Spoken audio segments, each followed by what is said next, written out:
In this video, we're going to learn how to make a looping click. Most of the time, you'll want to have a looping click at the end of each song. So I have Fresh Wind pulled up, but there's no looping click at the end. So when the tracks run out, the click is just going to stop and you'd be kind of on your own. So let's talk about how to build a looping click. First, we need to zoom in at the end of the song. So right here we see this is where our tracks end.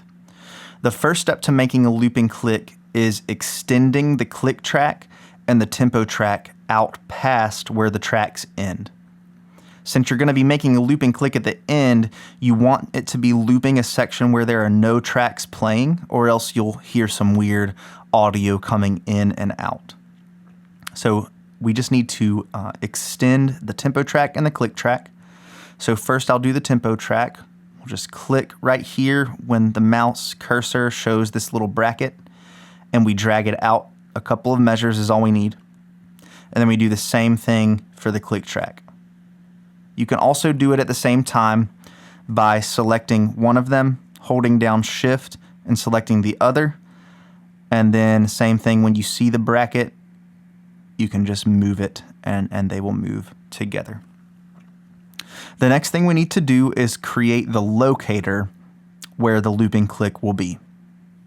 So generally, I like to put it one full bar after the audio stops at the beginning of a measure.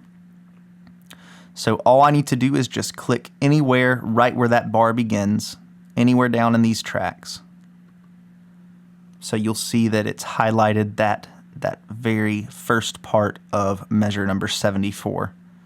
The shortcut to add a new locator is the question mark key or the slash key. So we'll press that. It made a new locator for us. At this arrow up here, we can rename that. So let's click on the arrow. And then all we need to do is press Command R, and that will allow us to rename it. So let's call it Loop 1. And then we just press Enter. The next step is to add the MIDI repeat clip, which will go on this repeat cue track. We have in our template for each week's set, over in the other view, session view, if you remember from the overview video. In session view, we have preset repeat cues.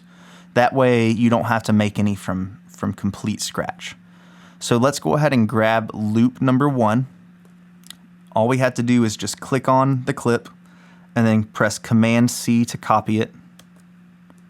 Now we can go back to arrangement view. And then right here on the repeat cue track, we just click exactly where it is right now, right at the beginning of the bar where we want it to loop, right where our locator is. We click right there and then paste it with Command V. So there's our clip. Just one more step and we'll have a looping click that's ready to go. We need to MIDI map this MIDI clip to this locator. Basically what it does is each time this MIDI clip gets passed, it will tell Ableton to loop back to the locator that we just set up. So that's what's happening. So to do that, all we have to do is come up to the top right to our MIDI map button. We click the MIDI map button, and then we click on the locator that we set up to tell it that we want to map the MIDI loop 1 note to this locator. So we click on that arrow, and then we just press the space bar to tell Ableton to play. And now you'll see over here at the left, this is our MIDI maps that we have set up. Now we have note C-1, which is loop 1, mapped to our loop 1 locator.